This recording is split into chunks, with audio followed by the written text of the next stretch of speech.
These days, I'm most proud of, I do some volunteer moderating on Fosstodon, the Mastodon instance. And I'm always excited by the Fediverse. It reminds me a lot of the old days of the web. I'm sure maybe you feel that way. And a lot of folks from my generation, it reminds them of the old days of the web. But, again, it's that open source community that really inspires me. So I enjoy being a part of that. Yeah, it reminds me of when I first got started, but my memories of the web are a little bit different than yours. That's where those just couple years difference make all the difference in the world. Because for me, I was, I remember the GeoCities websites and the stuff that now you could do something much nicer in Microsoft Word than those websites were at the time. And everybody had to have something spinning. But I wasn't in the bulletin boards or some of the more social aspects of the earlier web. But I do remember when Twitter was very new, and it does kind of harken back to not necessarily original Twitter, but with the more conceptually where you can kind of follow things chronologically and you can actually stay up to date with stuff and you're not inundated with ads and all that stuff. And that part's really nice. You can just have a conversation and just see what people are up to. And that's really nice.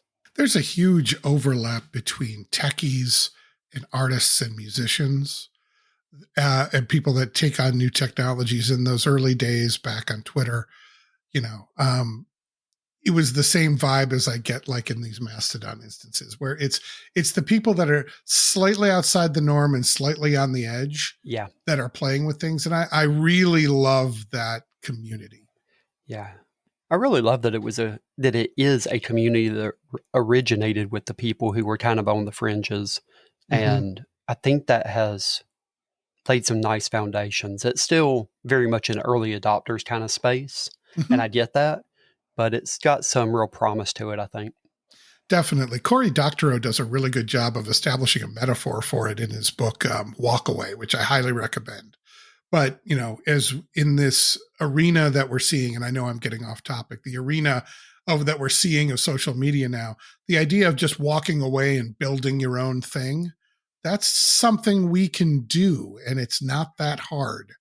And so I think that's that kind of maker mentality, that DIY mentality, slightly punk, that punk mentality is, I think, something we need to foster in new generations. That's absolutely. So start to bring it back to mentoring.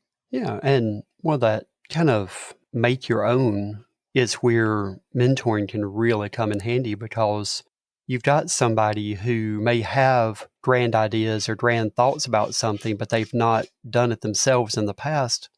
And so they need either a guiding hand to figure out how to get started or maybe how to get over hurdles. And that's where completely go your own versus having a mentor can make just an insanely big difference. One of the things a mentor that taught me that's so important is giving yourself permission to do something that's been done before just because you want to learn it. You don't want to, I feel like learning how to code in Rust, and I know a project that I built a podcatcher before, so I'm going to go build a podcatcher in Rust. And and there'll be a thing in the back of your head or friends or people that are like, but why don't you just download this other thing? Why don't you go? No, it's the experience of the making. It's the doing the thing. The fact that there are other examples is great, but go play. The spirit of play is so important. It really is. I've got some personal apps that I've done over the years, some for work, some for not work. And I've really considered re-implementing some of them in some of the newer languages and frameworks.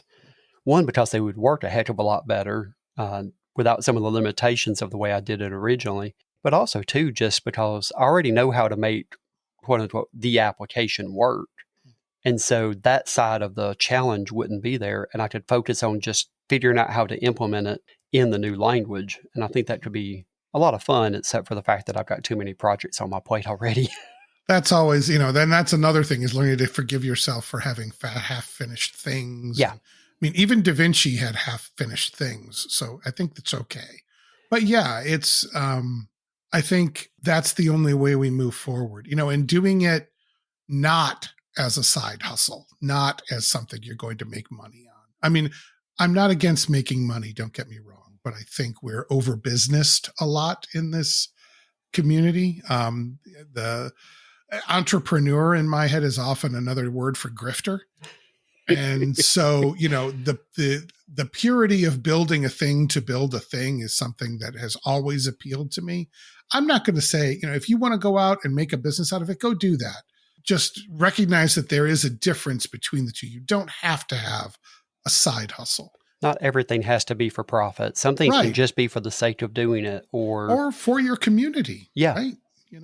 To bring it back to the volunteering, how many different community organizations could use a website, a better email system, security, that kind of thing.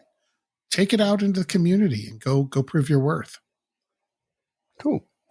And if somebody would like to reach out to you to maybe continue this conversation or to just contact you in general, how would you recommend they find you on the internet? The easiest is my website. It's ctmiller.net. It's a hodgepodge of stuff, but you can find out where to find me. You can also find me on the Mastodon instance. I'm there as Grue Proof, like you might be eaten by a Grue Proof. Those are the two main ways I would reach out to me if you wanted to find me. I'm not hard to find. You just need to look in the right place. Yeah, and I'll be sure and include links to both of those in the show notes, so anybody who's interested should be able to see it right in their podcast app without any trouble, or see it on the website. Cool, thanks. Well, thank you very much for taking the time today, and I greatly appreciate it. Thank you for having me. This was great. Before we go, I'd like to thank those of you who have boosted in support for the show. It is very much appreciated. This is a value for value podcast, which means I rely on listeners like yourself contributing back to fund it. As such, I'll never charge you to listen, but producing and hosting it does cost money. If you got value from this episode, I ask that you contribute by sending a boost through a modern podcast app like Fountain or Cast-O-Matic, or via the Support the Show link in the show notes that are visible in your podcast app. You can also find the show notes and transcripts at volunteertechnologist.com. If you would like to come on the show or know someone I should reach out to about being on the show, please send me a message via one of the links at the bottom of the show notes. Thanks for listening.